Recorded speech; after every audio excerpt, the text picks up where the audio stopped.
বেশি জোরে ফোটে না। কাজুগুলোকে একটু ভেজে দেবো। এক ছিপি গোলাপ জল,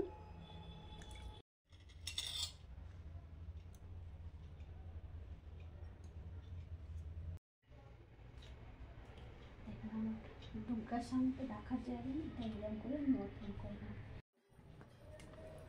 নমস্কার বন্ধুরা, প্রথমে জানাই আপনাদের শারদ শুভেচ্ছা। সবাই ভালো আছেন এবং সবাই ভালোভাবে, আশা করি সবাই ভালোভাবে পুজোটা কাটান। আমি এই পুজোর মধ্যে ঠাকুরকে দেওয়ার জন্য একটা পোলাও বানাচ্ছি। সেই পোলাওটা অতি সহজে বানানো যায় এবং খেতেও খুব সুন্দর হয়। ঠাকুরের আশীর্বাদে তো খেতে খুব সুন্দর হয়। দেখুন এর জন্য কি কি লাগবে। প্রথমে হচ্ছে গোবিন্দভোগ চাল। এটাকে আমি ধুয়ে ভিজিয়ে রেখেছি, বেশিক্ষণ ভেজানোর দরকার নেই, পরিষ্কারভাবে ভিজিয়ে রেখেছি।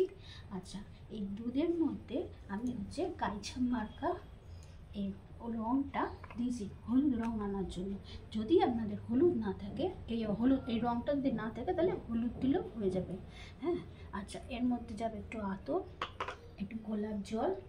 আচ্ছা, এবারে হচ্ছে মেন ইনগ্রেডিয়েন্টস হচ্ছে চালটা তো গেল। এবারে এর জন্য গরম মশলাটা লাগবে। গরম মশলার মধ্যে আমি হচ্ছে দেখুন তেজপাতা দিয়েছি, বেশি গরম মশলা লাগবে না। হ্যাঁ, এটা হচ্ছে আপনার ইয়েগুলোকে, দারচিনিগুলোকে ছোটো ছোটো করে দিয়েছি যাতে মুখে পড়লে খেতে পারা যায়। হ্যাঁ, আর হচ্ছে জয়ফল গুঁড়ো। এবারে হচ্ছে এই জয়িত্রীগুলোকে আমি কুচিয়ে দিয়েছি যাতে করা যায়। এবারে হচ্ছে আরেকটা লাগবে, সেটা হচ্ছে তেজপাতা। এবার নুন তো লাগবেই, আর কাজু কিশমিশ লাগবে, চিনি লাগবে, ভাজার জন্য আমার তেল লাগবে, আর হচ্ছে একটু ঘি লাগবে। আমি যেহেতু একটুখানি স্বাস্থ্যসচেতনভাবে খাবারটা করতে চাইছি, ওই জন্য আমি তেল আর ঘি মিশিয়ে করছি। যদি আপনারা পারেন তাহলে শুধু তেলেও করতে পারেন, শুধু ঘিতেও করতে পারেন। হ্যাঁ, ঘিটা বেশি ঘি খাওয়া হলে তো শরীরের পক্ষে আজকালকার হজমে অসুবিধা হয়, এই জন্য। আর হচ্ছে গন্ধের জন্য লাগবে আপনার মিঠা আতর, দু ফোঁটা দিতে হবে, আর হচ্ছে 2 ছিপি মতন গোলাপ জল লাগবে। আচ্ছা, এবার আমি জলটাকে গরম করতে বসাবো। এবার আমি গরম জল করার জন্য প্রথমে আগে গ্যাসটাকে অন করে নিলাম। অন করে নিয়ে, যেহেতু আমি এই বাটির মাপ করে 1 বাটি চাল দিয়েছি, সেই জন্য এই বাটির মাপ করেই আমি কী করেছি 2 বাটি জল দিয়েছি। এবার জলটা বেশি গরম হওয়ারও দরকার নেই, এর মধ্যে আস্তে আস্তে আমি সমস্ত ইনগ্রিডিয়েন্টসগুলো দিতে থাকবো। একদম গ্যাসটা অন করে নিই। অন করে নিয়ে ফার্স্টে আমি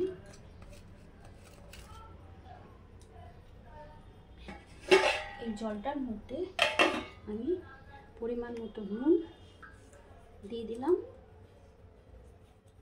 আর এটা একটু মিষ্টি মিষ্টি খেতে হয় তো, তাই আমি চিনিটা একটু বেশিই দিচ্ছি। 2.5 চামচের মতন চিনি দিয়েছি আর কি, ছোটো চামচে 2.5 চামচ।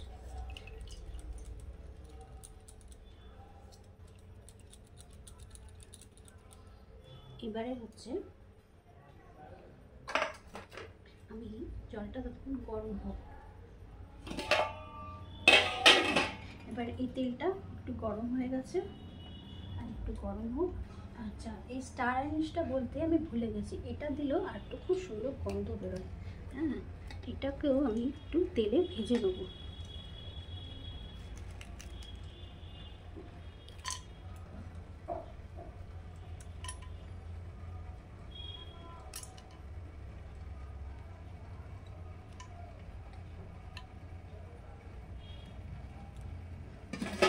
জায়ফলটাকে ঘুরিয়ে দিয়েছি।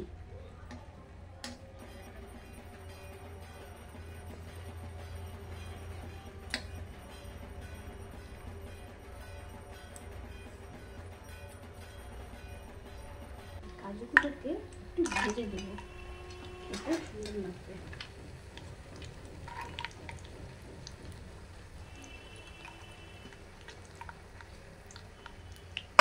হালকা ভাজতে হবে, বেশি ভাজার দরকার নেই।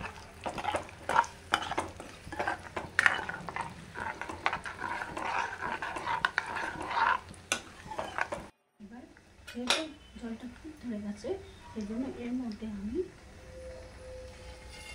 1 বাটি চালের জন্য আমার 4 চামচ মতন ঘি দিলেই যথেষ্ট।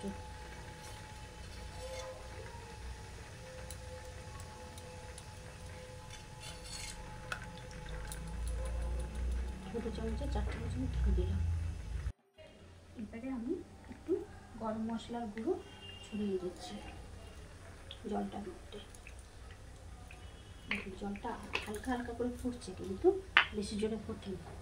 হ্যাঁ, আচ্ছা, কাজুটা আগে দিয়ে দিলাম, কারণ কাজুটা ভাজতে বেশি সময় লাগে, কিন্তু কিশমিশটা ভাজতে বেশি সময় লাগে না। কিশমিশটা দেওয়ার সাথে সাথেই এই হয়ে যাবে, ফুলে যাবে। কিশমিশ ভাজা হয়ে গেছে। এবারে আমি একটু থাকুক, কিশমিশটা ভাজা হয়ে গেছে।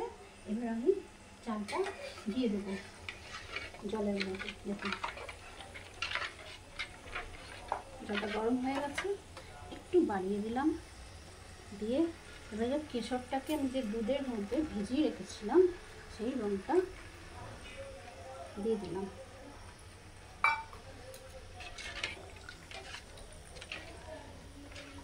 যে ভাজা কাজু কিশমিশটা এর মধ্যে দিয়ে দিলাম, গরম মশলা সব কিছু।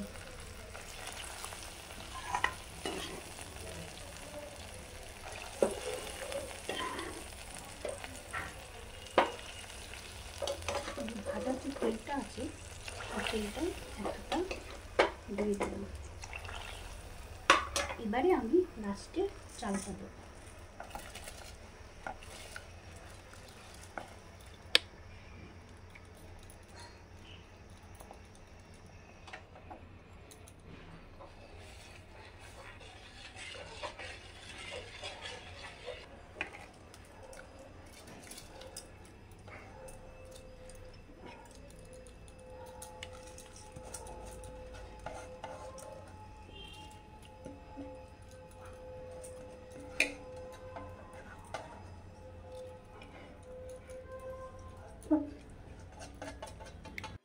হাতটা একটু ধুয়ে যায়,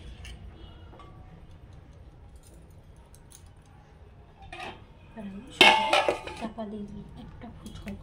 এবারে আমি যে ভাজা কাজু কিশমিশটা আছে সেগুলো আমি সাজানোর জন্য উপরে থেকে ছড়িয়ে দেবো। দেখতেও সুন্দর লাগবে আর মুখে পড়লে খেতেও ভালো লাগবে। কথায় বলে পহলে দর্শনদারি বাদ মে গুণবিচারি। এটা ভাজাটা থাকুক। এবারে এর মধ্যে আমি 1 ছিপি গোলাপ জল দিয়ে দিলাম।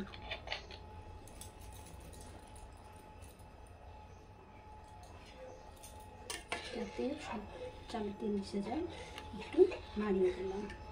এটা কিন্তু সিমে সিমে হতে হবে, বেশি জোরে করলে কিন্তু জলটা হয়ে যাবে, কিন্তু ভাতটা সেদ্ধ হবে না। তারপরে 2-3 ড্রপ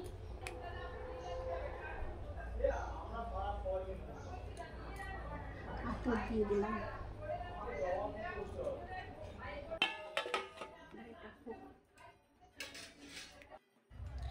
10 মিনিট আমি এটা গ্যাসটা অফ করে রেখে দিয়েছিলাম। এবারে দেখুন তার মধ্যেখানে আমি একবার নেড়ে দিয়েছিলাম, দেখুন কি সুন্দর হয়েছে, দেখছেন? পুরো একদম ঝরঝরে, অথচ সব হয়ে গেছে, চালগুলো সব গোটা গোটাই আছে। আমি গোবিন্দভোগ এবারে আপনাদের সাজিয়ে দেখাচ্ছি। এই বড়াগুলো পনিরের ছানা দিয়ে যে বড়াগুলো বানিয়েছিলাম সেই বড়াগুলো দিয়ে আর এই ভাজা যে এটা তুলে রেখেছি সেটা দিয়ে সাজিয়ে দেবো। এবারে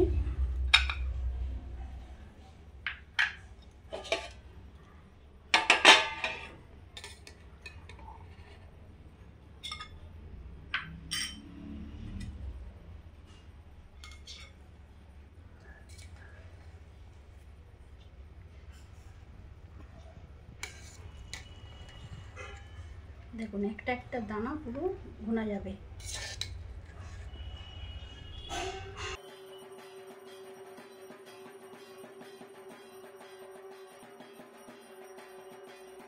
এইরকমভাবে মা দুর্গার কাছে সাজিয়ে দিলে মা দুর্গাও আপনাকে অনেক আশীর্বাদ করবে।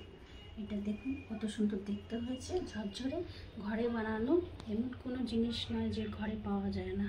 শুধু একটু গোলাপ জল, একটু আদর থাকলে কত সুন্দর দেখতে লাগে। আজকালকার তো সবার ঘরেতেই কাজু কিশমিশ তো থাকে ছোটো ছোটো বাচ্চাদের জন্য, আর বাচ্চাদেরকেও যদি দেন তারাও প্রাণ ভরে খাবে। বাইরের থেকে কী না দিচ্ছে না দিচ্ছে, তার থেকে ঘরে বানানো খাওয়া স্বাস্থ্যকর এবং সেটা শরীরের পক্ষেও ভালো হবে, তারাও প্রাণ ভরে খাবে। খুব সুন্দর গন্ধ বেরিয়েছে, তাই আমি মা দুর্গাকে ওকে অর্পণ করি, তারপরে আমি খাবো।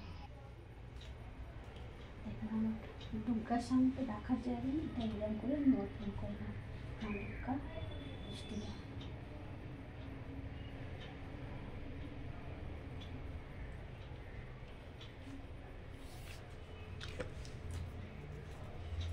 এবারে আমি একটু খাবো।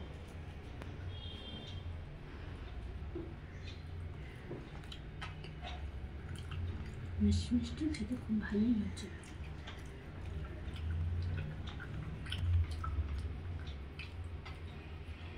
আপনারাও খেয়ে দেখবেন, খুব সুন্দর হবে, অতি সহজে, বেশি সময় লাগবে না।